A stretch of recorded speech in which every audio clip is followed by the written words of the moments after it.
Prepare the royal jet. We are going back to America. Oh, hell no, Your Majesty. Come on!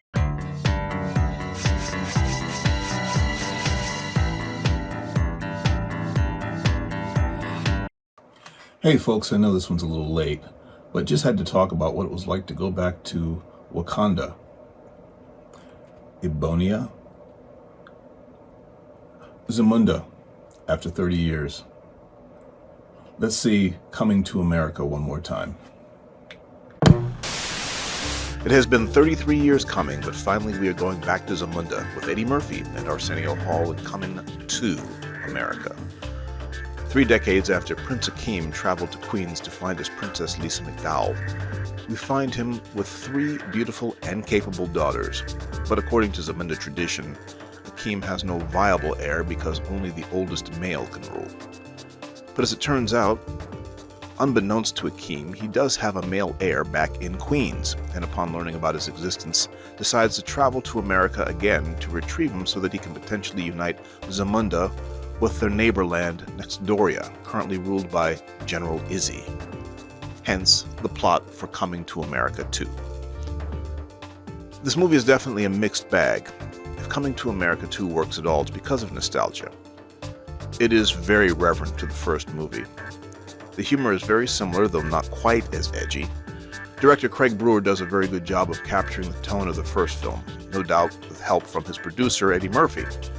But to be fair, everyone knows John Landis' film.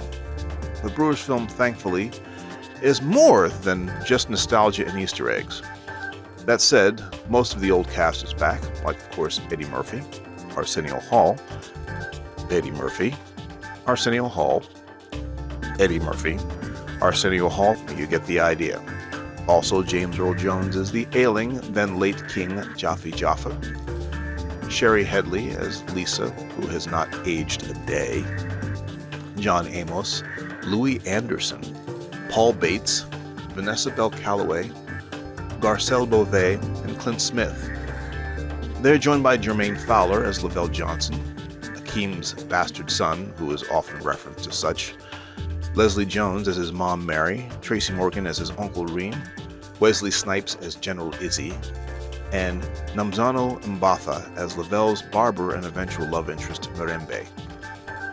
Then there are Akeem and Lisa's formidable daughters, Tinashe, the youngest, played by Kylie Love, Uma, their middle daughter, played by Murphy's own daughter, Bella Murphy, and their eldest, Mika, played quite capably by Kiki Lane, who despite tradition harbors her own aspiration to become Akeem's heir. Then a few other notable mentions are Tiana Taylor as General Izzy's daughter, and Lavelle's intended, Bopoto. Then there are scores of cameos. Morgan freakin' Freeman, Trevor Noah, Rick Ross, En Vogue, Salt and Pepper, and Gladys Knight, and those are just the ones that I caught anyway. So with a cast like this, obviously no expense was spared. The great thing about this setup is also the thing that works against it, though. It can go anywhere, but instead, story-wise, it plays it very safe. It's pretty much the plot of the same film, with just a few curves thrown in. Okay, the setup for this film is not entirely plausible, but you don't necessarily go into a film like this for realism. If you did, you'd be doomed to confront the fact that Leslie Jones's character date-raped Prince Akeem. But even acknowledging the farcical elements, the story is extremely predictable. There are no surprises. But you don't strap into a film like this for a bunch of subverted expectations either. A Coming to America audience after 30 years is going to want more of the same, and Coming to America 2 delivers just that. Murphy is good, as is Hall, and really so is the entire cast. But this is really Lavelle's story, so Jermaine Fowler gets the most chances to shine, along with Nomzamo Mbatha. Leslie Jones and Tracy Morgan deliver their normal shtick, so when you see them, you know what you're getting. If I were to be critical, I really wanted to see more of Akeem and Lisa's life raising their 3 girls.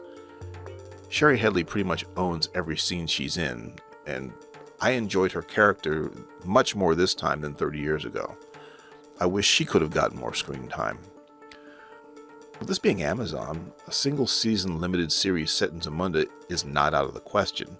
I mean, they only scratched the surface in terms of the stories they could tell. But As a one-off and a sequel, Coming to America satisfies and does its predecessor proud. And that's going to do it for this episode. Have you seen Coming to America yet? If so, what did you think? Did you enjoy it? Did you think maybe it was just a cash grab or pointless? Either way, leave your comments below. Also, click that like button if you would, and subscribe if you haven't subscribed yet. Come back and see us.